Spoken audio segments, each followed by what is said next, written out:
kids into STEM rock stars. Let's get started. For our agenda for today, we're going to introduce ourselves, followed by video gamers, sweet child of mine. What does FIRST have to do with it? I want to know what STEM is. Finally, welcome to robotics. We have life lessons and games. And last but not least, questions and answers. Let's get started. It is with my divine pleasure to introduce you to your panel, starting with the mother of robotics, Mary Thompson from Fairfax, Virginia. Hi everyone, I'm Mary Thompson and I'm currently the Youth Robotics Program Director with Nova Labs. Nova Labs is the largest makerspace here in the DMV community. We're located in Fairfax, Virginia. Professionally, I'm a marketing consultant, currently working for a small manufacturer startup here in Sterling, Virginia. I've worked in the high-tech field with companies, everything from the embedded aerospace to the biomedical tech field. And now I'm, working here with robotics as well. My background is actually in fashion design and graphic arts, which technically would probably qualify me as a STEM person versus STEM. But just letting you know that it's all about making it work with regards to STEM. I've been involved with coaching robotics since 2012 when my son was 11. He is now a graduated individual with a degree in mechanical engineering, and my daughter is a junior at university. Both of my kids were in robotics, and as you can see, I have no child in the game, but I'm still very much involved in robotics. So essentially, robotics has become a passion of mine in terms of coaching and mentoring. Hello, I'm Annabelle. I'm in 9th grade and on the Newton Squared FRC team at Nova Labs. I originally joined FIRST during COVID because at the time my school didn't have a computers or robotics team. Although this is my 3rd year in FIRST, this is my 1st year in FRC, as the previous years I was in FTC. Besides FIRST and school, I have many other hobbies like Girl Scouts, Civil Air Patrol, a rocket club, and sports. While I don't have a job in STEM like Cassie and Mary, I do know that I would love to have a job in a STEM-related field. And right now, I'm developing the skills to succeed in one through FIRST. And I'm Cassie, she, her pronouns. And fun fact, I am a video gamer. My video game started when I was on a floppy disk with Mickey Mouse's ABC that turned into Putt-Putt on disc to the first PlayStation with Crash Bandicoot, and finally my personal obsessions with The Sims in middle school. But I am your perfect, enthusiastic example of a game-obsessed kid turned STEM rock star. I'm a very successful computer scientist with 7 years of experience in robotics in the US. And in my career, I have hands-on systems experience developing real-time software on embedded operating systems for commercial off-the-shelf products for the military, with the emphasis of empowering women in STEM. So talking about playing video games, I remember playing video games when I was younger, and my parents didn't lecture me too much about the amount of time I was playing, unless of course I needed to get off the internet so they could make a phone call. But what studies have shown us, video games are becoming more and more accepted, as well as more educational and STEM focused. And there's a lot of commonalities. We have teamwork, hand and eye coordination for multitasking, communication, problem solving, and this is really important. Players learn from failure in a safe space. Games are a natural way to allow your child to fail in a safe way, learning from failures and trying until they succeeded. And finally, staying engaged and making complex knowledge fun. The intensive situational awareness and management required when playing video games help improve the player's ability to manage several tasks while blocking out distractions. I think all of us who have jobs can relate to that. In our line of work and businesses, the ability to effectively multitask can make you more productive and improve your performance in STEM-related careers. So Mary, what does FIRST have to do with it? So I think first we have to figure out is what does FIRST actually stand for? So FIRST actually stands for Inspiration and Recognition of Science and Technology. It's basically a robotics program that is way more than just robots. It is actually a mentor-based program designed to engage and inspire students to learn foundational life skills as well as future employment skills. And this is a program that Dean Kamen actually developed about 30 years ago to basically improve and increase STEM literacy to seed and grow our future technology innovators. Anyone of you know who Dean Kamen is? So remember the Segway? So he's a prolific inventor, but that's one of his inventions. So he's actually just a known philanthropist and charitable empowering person that actually wants to help develop and empower our kids and to pursuing STEM-related engineering fields. So by combining the excitement of sport with the rigors of science and technology and the hands-on learning that happens when you're developing a robotics and having that team environment to tackle challenges and designing of the robot is the perfect platform to develop and nurture STEM skills in a game environment. So FIRST Robotics actually is offered in 3 levels. So for elementary age kids, it's actually you start off with FIRST Lego League. So you're basically using Legos and a Lego brain brick to basically create little robots. When you get to middle school and high school, you have FIRST Tech Challenge. It's a larger base platform, basic still using kits. You build an 18 by 18 inch robot. And then at the high school level, it is FIRST Robotics, which is a larger robot that could weigh up to 150 pounds. And, you know, for analogy, think of it as Little League, Junior Varsity, and Varsity. Each one basically has its components with regards to developing your skill sets, and if you are really really into it and want to be at top of your game, then you're looking for like achieving varsity level athletics. So this is where kind of how you want to like look at it prospectively. So essentially, that is kind of like what exactly FIRST is and how it relates to STEM and how it relates to the gaming platform. Annabelle, would you like to talk about?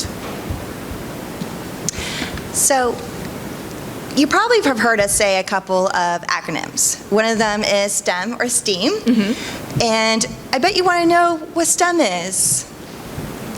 Like we said before, we are here to empower women and D&I students to get into the sciences and continue the legacy of being on the bleeding edge of technology.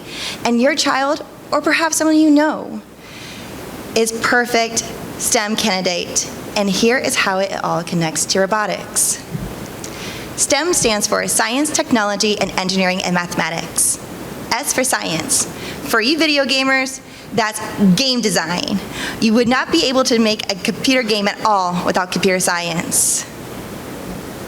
So for robotics, once the competition is revealed, you and your team begin strategizing the game and what your robot should look like, and the science capabilities it should be designed around. We use CAD to map the robot. T for technology. For video gamers, that's your computer analyzing with the hardware, like your graphics cards, the technology behind the motion detection, and working with the latest computer technology. In robotics, we are currently working on vision recognition with April tags. April tags are like QR codes that help the robot to have a better field orientation. We also work with odometry and things like this. Odometry is how you figure out where the robot is in space based on wheel velocity. E is for engineering. For video gamers, that's building within the game, like my personal obsession with The Sims. I'm creating people, I'm creating houses and landscapes. If you are a Minecrafter, that's also building houses and floors. Yes, yes, Minecraft, yes. Well, that's your engineering.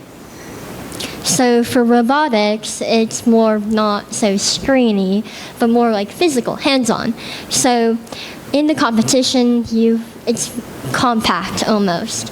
And so there's a lot of construction, deconstruction during the game. And so we have pit crews to handle the repairs outside. We also, during the construction process, have like different materials that we use from the tools at Nova Labs. Yeah, she just said pit crews. Can you imagine that? Like a robot coming off the field and having a bunch of students like come and fix the wheels just like a car race, like Formula One or NASCAR. It's pretty cool when you see it in person. And last but not least, and for mathematics, who likes math out here? Yeah? I love math. Math is important. Math is very important. And did you know in your video games, have you ever heard of 3D modeling and AI programming? Yeah? Excellent, excellent. Well, that's what we also do in robotics. So in robotics, last year's FRC challenge was that you had to be able to throw a ball into this funnel-shaped hoop. And because it's a robot, you're moving around, you have to look at things like where the robot was on the field in relationship to the hoop. And this takes a ton of math and calculations. So that is essentially what STEM looks like from the robotics competition perspective for a student. So the best way to really experience this as a young person is to indeed join a robotics team. And there are going to be several opportunities for you in your local community. In our area here in the DMV, Maryland, DC, and Virginia, the most notable programs is FIRST Robotics.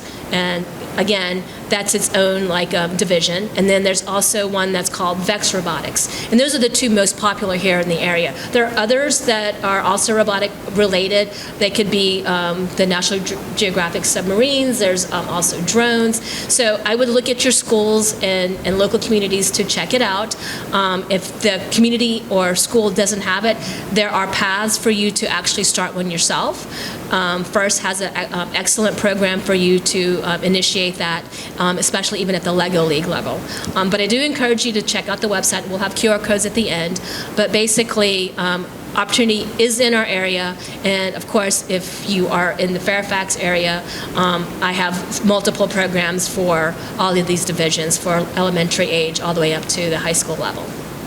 So, and the reason for parents to understand how this is important is that most of the kids here that go through robotics, many of the times when they first start, they actually have zero to little knowledge with regards to robotics, but by the end of it, they're going to have the skill sets to basically jumpstart that knowledge base where they're going to pursue the next paths. So where they maybe started doing something with just block programming, by the end of the season, they're actually looking at Java code and doing their own research with regards to how to make something move. Because there's something very different from making a script of saying hello world happen on your monitor to actually programming a sensor that makes an action happen on a robot.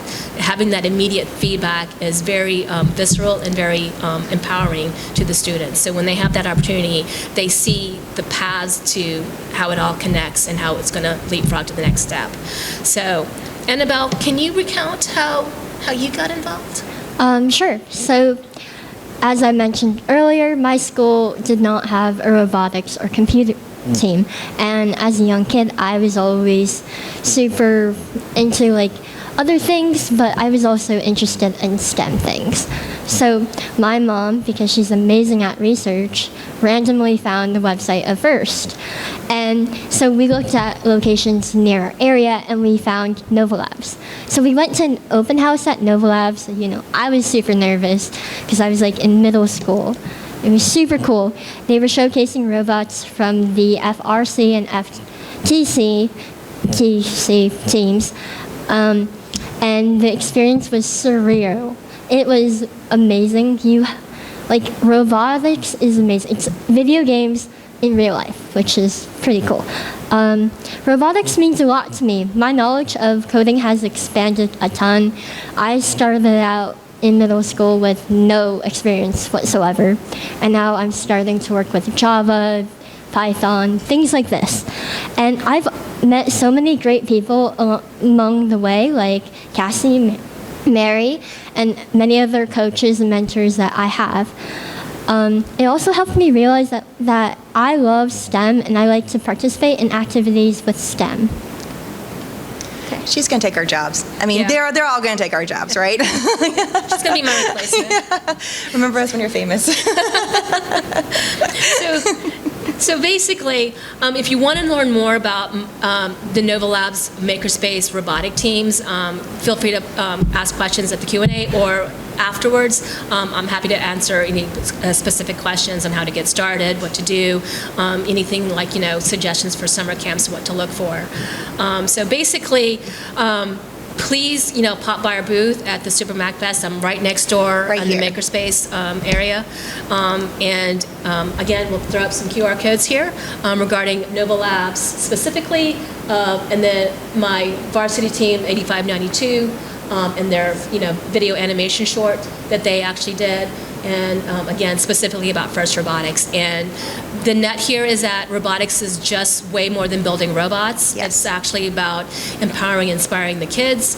And even if you don't want to build hands-on robotics and do software, there's more to it. There's also a path for you to discover how to do video gaming, how to basically operate, and the fundamentals of having to run a team.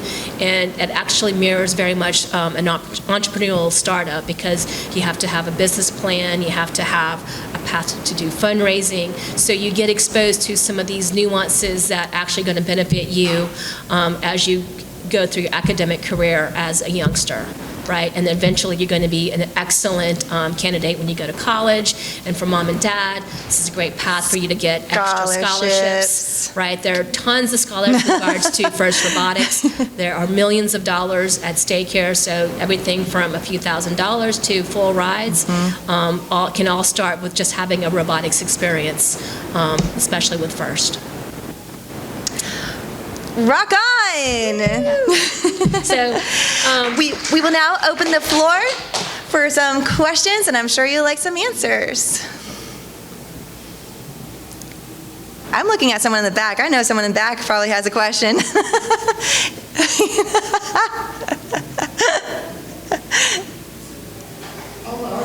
Absolutely, please.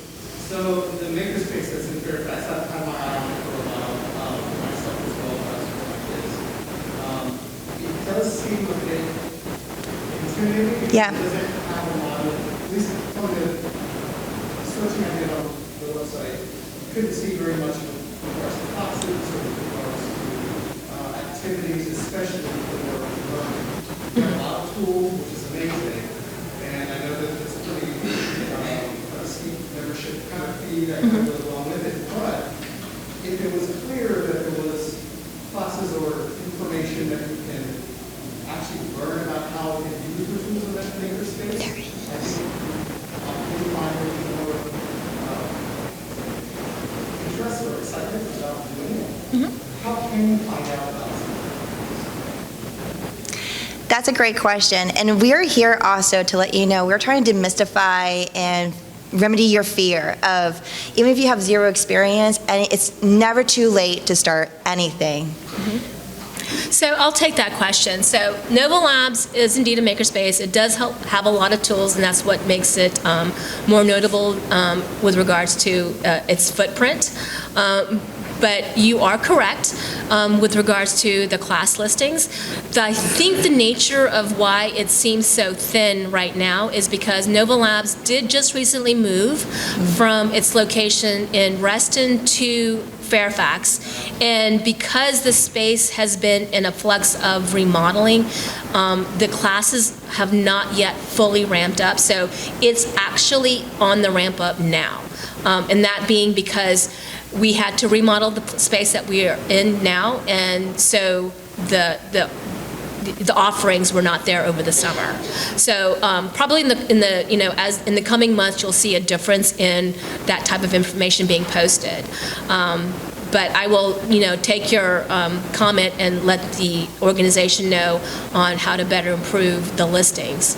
But to specifically answer your questions, with every tooling, there is a process for you to learn how to use the tool.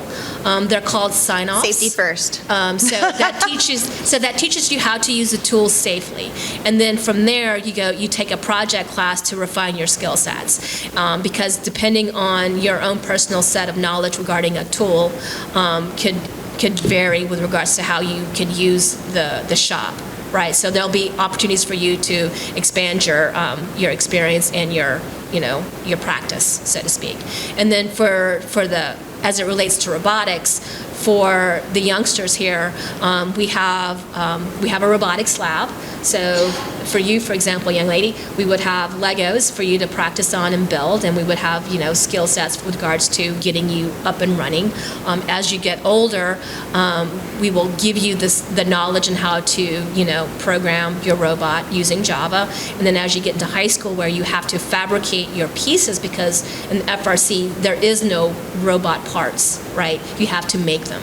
Right, you buy your motors, you buy your wheels, but the robot itself doesn't exist. You have to design it, and then once you design it, you actually have to make it. So you have to actually learn how to fabricate, cut metal, cut wood, and put it all together. Right, so that's why it's a beauty to be in a makerspace, because the tool sets that we need, whether it's metal shop and having to do a CNC wood shop to cut, that's all there for us. So we just literally walk across and cut our materials and then come back and start building. So that's the nature of having it in a makerspace. But other organizations have similar setups, and if you can't do it yourself in terms of cutting and making, you send it out and have someone, help you do it in terms of, fabricating. Yes? So on you were talking about what STEM is, under science and game design, would that not also fit in STEAM? Absolutely. I was like, No. So I'm a big fan. Absolutely. There is a discourse, between STEM and versus STEAM. In reality, you can't have one without the other. For example, like I said, I was in fashion design and merchandising. Graphic arts, absolutely. My specialty was actually flat pattern design. I was actually one of the first classes at university to have computer-aided design as our platform. We actually had the first plotter on campus, and so when the engineering students from the engineering college would have to come to our space and basically beg for usage for and they were all upset because what does the art department have the plotter? In robotics, considering art, right now in the highest level, varsity, there are animation awards, and so animation, that's like art, right? So that we've been working on that. This year's theme is charged up, so charging up cell phones, charging up moods. So we've been working with that. Remember last year's animation was about social distancing, so it's all like that. If you can scan that code, you'll be pleasantly surprised at the level of artistry that went through this little video. So my team, a rookie team, won a national level award, and when you look at the winning animation award, this young student, he did it in 3 weeks. It's amazing. Did it in Blender, but I do encourage you to pop over and look at it. It's only 30 seconds long, and you can see why the team won. So, yeah. Yes, ma'am.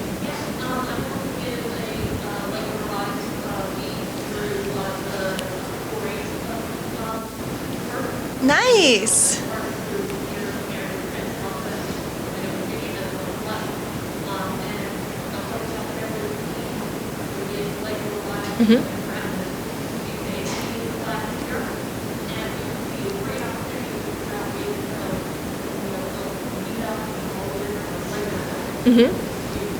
Absolutely. Absolutely.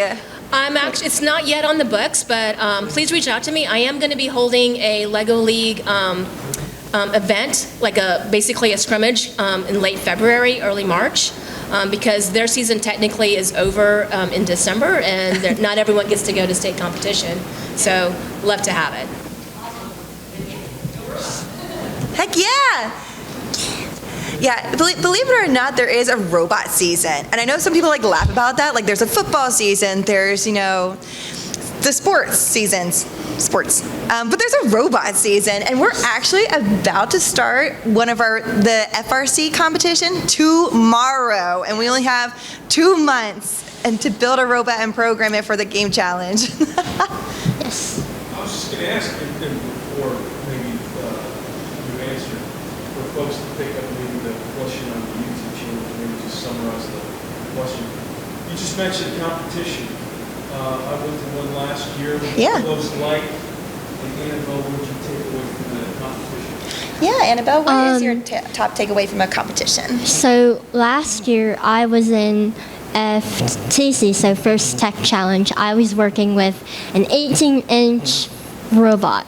So It weighs about like 42 pounds. There actually is a weight limit to these robots. yes, I would not have been able to pick it up otherwise. So it was really crazy. It was in this stadium, almost like a football stadium, kind of, but like smaller.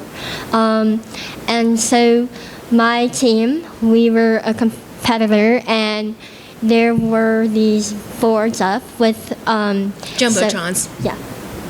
Yes. With like scores on them, how well you're doing, and because this is a game almost based competition, you have certain points with certain objects. Like in FTC last year, there was a couple points where you take a cargo, like a little piece of plastic, I guess, and you put them in certain different levels of this one, what would you call it? Yeah, tier. And you get certain points for that. So that was pretty cool. We got to see so many different robots. Part of the experience was going around and meeting the teams. You had to do this because if you managed to make it up into the top teams, you would get to pick your alliance, your partner, who is on the field with you and getting as much points as possible. So you would have to view the teams, figure out which ones match yours. And this was amazing. We saw so many people, like the stadium was packed. There's music and dancing. Yes. Yes, there's Lots dancing of and fun. robots. There were some costumes. It was great. Is there any more questions? It's not just our student statement, but our son's school has K-12 every class, every single day has an hour of events. And it's really awesome to like hear that this is like what they're doing. Yes. So if you can join a competitive team, it is really something else to see because it is basically a sport for the mind, right? Where you Yeah. build a robot and your robot is the competitor. But then that's how, having a team environment in sports, it really helps with, the classic archetypes with students, right? Because it can be a blend of different types of students and interests, and this is the one of the few areas where that can have a commonality, and where the sports-minded child versus the artistic child versus the quiet, they all can come together, and all those walls and barriers come down. So it's a great way to really encourage diversity within like social engagement in a sports-minded field. Yeah, I went to go see this class, we had like this hour. Yeah. That's awesome. So luckily for us, That's very cool. The first robotics competition here in the area, there's the state level where they all are trying to achieve states, right? So there's regionals and then qualifiers and so forth. But the state competition level in terms of like the championships happens to be at George Mason this year. So it'll be in April, I believe. And so if you want to see what Yeah. a robotics competition is like, it is going to be local and it is free to the public. So go to the First Chesapeake website here and kind of like put it in the calendar for April, and you can see a real-on game competition. It's pretty intense. There's music, there's but it's fun. Jumbotron. It's a fun intensive. Yeah. It's again Super intense for free, us who are in the- free and in the open to field the playing. public. First Chesapeake at George Mason University this year. Yeah. Come see what it's all about. We insist. So we have it for an hour, right? Or half an hour. Yeah, we have it for an hour. Did we go by fast? Well, it's 7. Just letting just mark in the calendar. So anyone else have any specific questions regarding robotics, STEM, Nova Labs Makerspace? We do. So there are tours great on question. Wednesdays. Every Wednesday there's a tour, and I do believe there are tours on Saturdays. I'm just not sure the frequency on the Saturday events, but the tours are on the website. You can get more specifics if you pop over to our booth. Someone there can give you the nuances, but 7 o'clock on Wednesdays every week. Check out the space.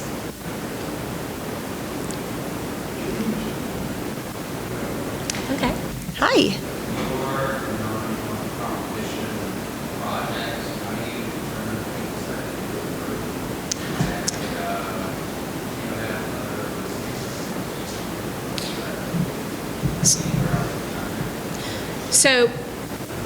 So with regards to robotics and the teams at Nova Labs, every year, every season, their season, there'll be a new game challenge, and they have to build a new robot to that challenge. So when it's off season, we do offer. We call it robot detox. Yeah, we can. We'll have funny names for it, to kind of, just to keep their engagement up and to get them inspired to build something else. And it could be like, faux battle bots with Legos, right? Basically, or some kind of design game challenge where they have to pick something up, but they can only use like 3 points of contact, right? You put some kind of requirements on it to give it a challenge, and then or make a challenge where it's time-based. So you take out some factors to help encourage free thinking and kind of see where that takes them, right? But basically, that's what's happening here in our local area. It's something very similar that is also happens elsewhere. FIRST is a global event. It's called FIRST Global. So it is a worldwide organization. World Championships happen to be in Houston. So it's one of those things where, robotics is becoming a norm. Used to be kind of like a one-off here, like, not every school had it. Now, almost every school has some sort of opportunity, some better than others when it's doing it. And that's where, as if you're a young parent, I do advocate that you work with your schools to make sure that they actually encourage robotics as STEM. In Virginia specifically, robotics was actually approved as a sport. So it's in the same category as like traditional athletics in terms of rules and regulation. Like, for instance, if I'm at a school, I can't go to another school and poach some talented software kid to be on my team. So it's the same as like, baseball and football and so forth. The challenge there is that it's still an emerging concept as a sport, which means that if you have an administration at that school that is not yet happy with that kind of thinking, you're going to have a maybe potential resistance, so you're going to have to overcome that. And that's where the PTA, your teachers, and the students really have to push for their equal presence, right? It comes back down to equity within a student's recreational curriculum, right, with regards to robotics as a sport. Great questions, everyone. We encourage more. Yeah, definitely, definitely. So, for example, one of the things about, the beauty of having it in a makerspace for the high school kids, they actually get taught in the shops how to use, the wood shop tools, and then the metal shop tools. So they're actually able to fabricate, metal and learn how to do CNC and kind of have the fundamentals of design for manufacturing. So if you have this set of tool chains, and you have this common set of materials, you start learning how to design, using, quarter-inch aluminum, well, I have this kind of steel, can we CNC it? What is it going to take? What are my limitations? Oh, I only have 8 weeks to build this robot, what can we do? That all those kind of like constraints actually impact your design of the robot. So if it's going to take 4 weeks to build something, you make design choices based on your materials and your availability to, make it. Yes?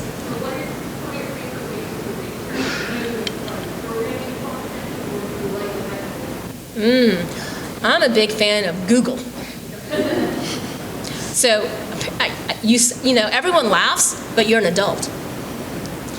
Kids, for some reason, you tell them to go Google it, right? They basically, there's an art to Googling and searching, and I think we probably need to make that a lesson to itself, because we are accustomed to having, as adults, we've accustomed to learning how to Google search and to look past the first 3 choices. But for the kids, we have to teach them, if you don't find the answer that you're looking for, there is a page 2, right? There is another source. If it's not the first one, it could be the third one. And then having to get them to understand how to search. What is it that you're wanting to research? Is it the act of like, picking up something, in which case, as a parent or an adult in the room, you kind of have to give them ideas of like, what do you see in the real world that has something similar to what you're looking for? Whether it's a garbage truck who can pick, a dumpster up from the front versus from the side versus from the rear.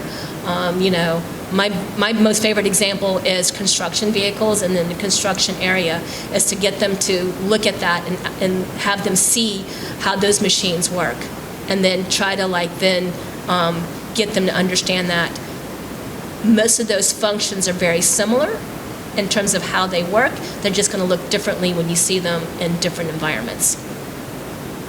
Sir? Coach Mary, how can you support the program? Excellent question. So the question is, how to support my program? So Nova Labs is a nonprofit, as is the FIRST organization, but basically at the local level, most of your programs, if it's not a school, it's going to be a nonprofit, in which case, that is where you as an individual can make a, monetary donation. You as an individual can work with your employer and have them do a donation.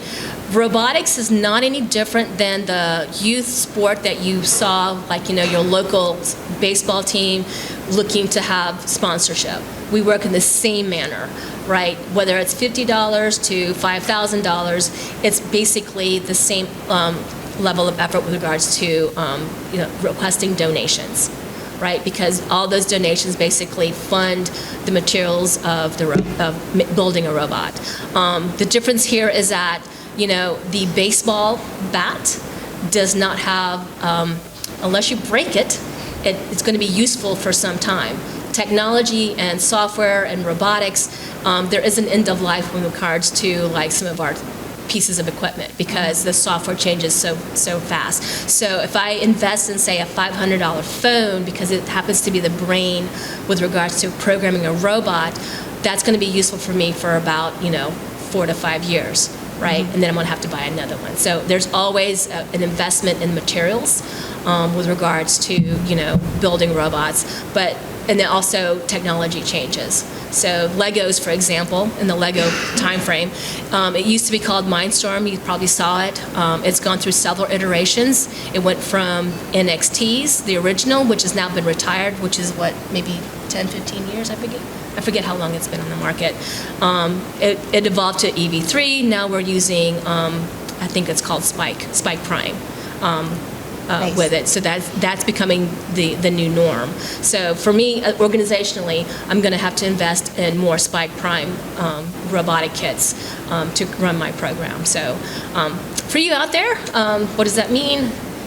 Donate to your local, community robotics team, because that's how they build bigger, better robots.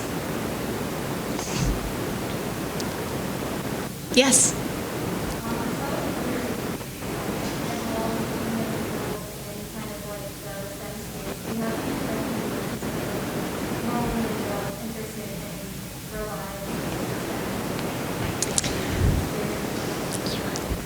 You're looking at it.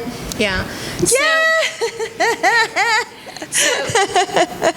So it is a passion of mine to increase diversity, as is Cassie's. Yeah. The real secret is to encourage robotics at a younger age. And what will happen is, the nature of it is that it'll fade in and out of popularity, but if we can get them in where it is fun and exciting and try not to put labels on it, and no pressure, it tends to be very successful. And in the end, it is all about exposure, and how it's presented to young women and girls to keep them in STEM. And sometimes it may be better, depending on the personality, is maybe to find an all-exclusive girls team. But in my opinion, it's really okay to have that mix. And my opinion here is that times are changing.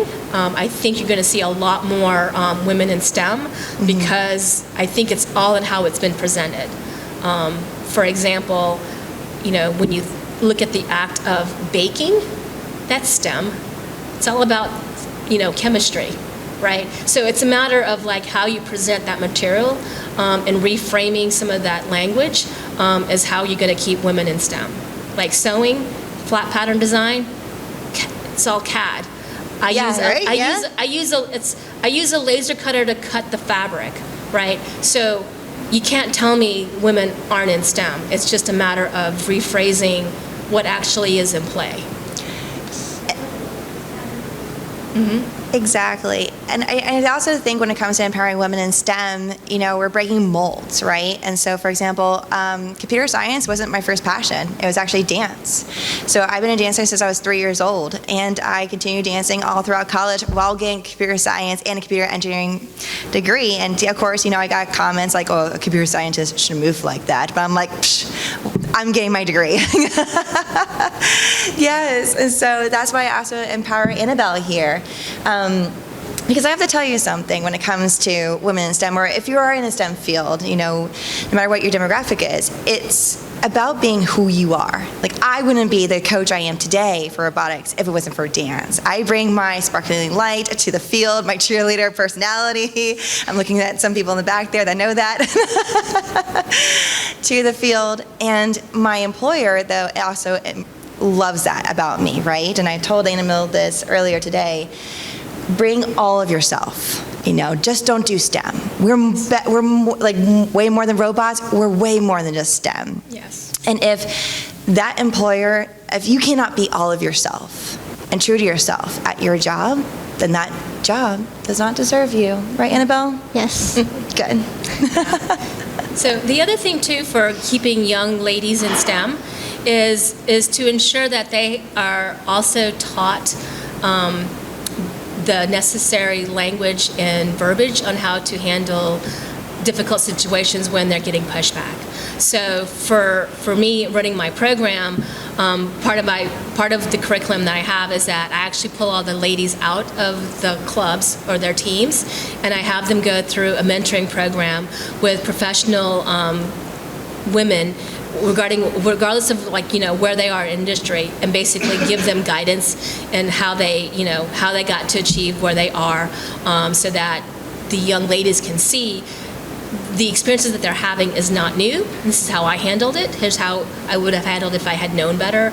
You know, all this stuff, basically giving them the language to actually articulate and handle those pushbacks at a younger age, so that when they get older and into those working environments, they're going to be much more established and confident and empowered when they're having a negative experience. So I haven't had like any experience yet negatively, and I participated in the mentor leadership women to women thing over the summer with JK Moving, which was an amazing experience. So that was just great.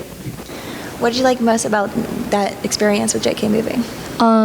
So first I was in like this amazing, really, really modernized building, and the people I met there were really, really great. They were really smart, really funny. They had a bunch of good points about like how to talk, like how to present yourself, what you should do if you're like the only girl in a group of bunch of boys, and how to get their attention, how to not be pushed aside. So, Yeah. yes.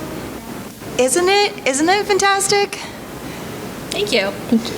So Thank you for asking that question. that's basically, you know, what we do in robotics. It's way more than just building a robot. It's really about creating a STEM environment where the culture and that type of personality continues to grow as a student matures, so that everything they learned as a student, you know, it's transferred into the workplace, and then we have a better STEM environment in the workplace as adults. Any more questions? Yes. No questions? No? Any more? I've got one last one. Annabelle, what do you want to learn in the next year or two? Well, so I want to learn how to use some of the tools at Nova Labs, because originally I it was COVID basically, so I wasn't really introduced to the tools yet. So I want to learn how to use more of those tools that we have available for me to learn to use. That would be really great. So that's probably the main thing at robotics right now. Yeah. And then for those of you who are not familiar with the Nova Labs Makerspace, the tools that she's referring to is indeed a shop saver CNC machine. The wood shop tools, that's basically your table saws, your chop saws, classic drills, right? And then the metal shop, that's your sheet metal bending, drilling, 4-axle drill press. There's also the angle grinders, and when she comes of age, there's some things are age limited. We're going to introduce welding because awesome, welding is pretty cool. So there's lots of tools that they can get exposed to in terms of how to use them and learn them. But it's pretty awesome when you see a young person know their way around a wood shop and a metal shop, and that's one of the things that makes Nova Labs different, is that we have those accessible to the kids and how to learn them and use them. Yes.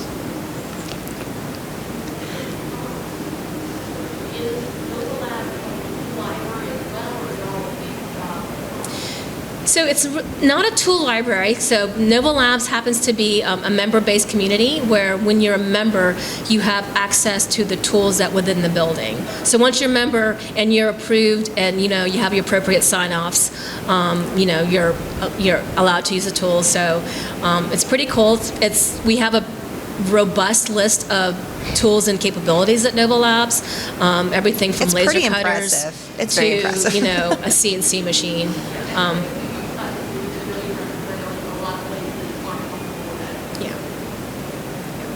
So, again, with the tools, there's some things that are limited depending on, age limit in terms of, capability, in terms of usage, right? But that doesn't mean that the kids can't still learn the concepts and, watch over someone's shoulders. And then as they age into it, they'll get to do actual hands-on in many cases. So, again, I wish I was that kid when I was, when I was that age. It makes you wonder, what would have been different in my life if I had that capability, right? So. Any more questions? Yeah.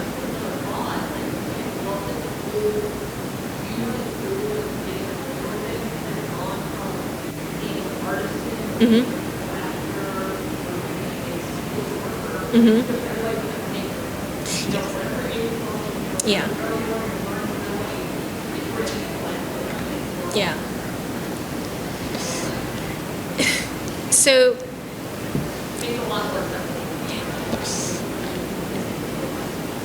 yes. So I think what's happening, and again, my opinion here is, crafter, artisan, skilled labor, like you said, it's no longer segmented, right? People are blending and crossing paths and crisscrossing. For instance, one of our members is an engineer, specialty engineer, and he doesn't want to do engineering stuff because that's his day job. So he wants to work with his hands and do woodworking, right? So it's depending on what your passions are and your interest, having access to a makerspace allows you to explore those things. So, like for instance, for whatever reason, like you were like, say, and I'm just talking here, like say you were like just a sports athlete, but you really wanted to be woodworking, but you couldn't do it because you're an athlete in high school and you didn't have that opportunity, and then you basically go on and grow up, but you still have that interest. Now's the time to explore because what's stopping you? Right? There's nothing stopping you. You can still what is stopping you? Pursue your interest. Like for instance, if you want to be in robotics, but you have no kid in the game, you can still volunteer and coach. You too can Please, learn. we need coaches. We need mentors. Last year I coached 3 all-girls teams, and they're my heart, they're my soul, but I was dressed a little thin. So, adults are welcome too. It's just that your involvement is just a little bit different. You're behind the scenes, but it doesn't mean that you can't be involved and build a robot. Oh, yeah. Oh, yes. Yeah, and a lot of coaches like Mary and I, even though I'm a computer scientist and Mary's in marketing, we didn't know anything about robotics. You know, we learned as the kids learned, and it was great. Yeah. And like I said, I mean, professionally in marketing, graphic arts, I actually have no technical, I'm not an engineer. Like, my job is to make you look good, right? She does a really good job at it. Really, really good job. So, as a marketing, I know how to make you look good. I know, I've talked to engineers all the time, but when you work with engineers, you pick up a couple of things.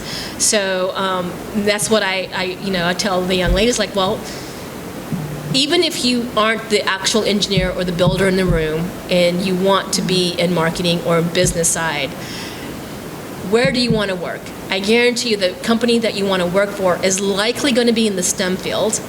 And if you can understand and talk the lingo, you're a much better candidate than another individual who doesn't have any STEM experience. So robotics is important, or STEM is important.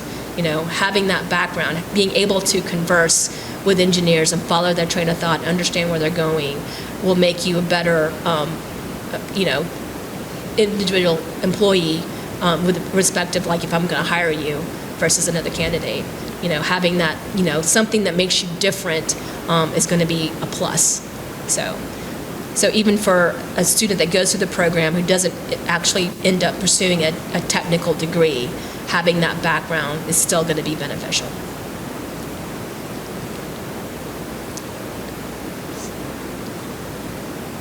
Any questions regarding Nova Labs Or robotics volunteering? Well, thank you for your time. Yeah!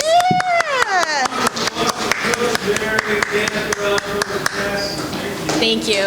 Thank you all very much for coming. Please don't forget about us. Nova Labs, see our booth.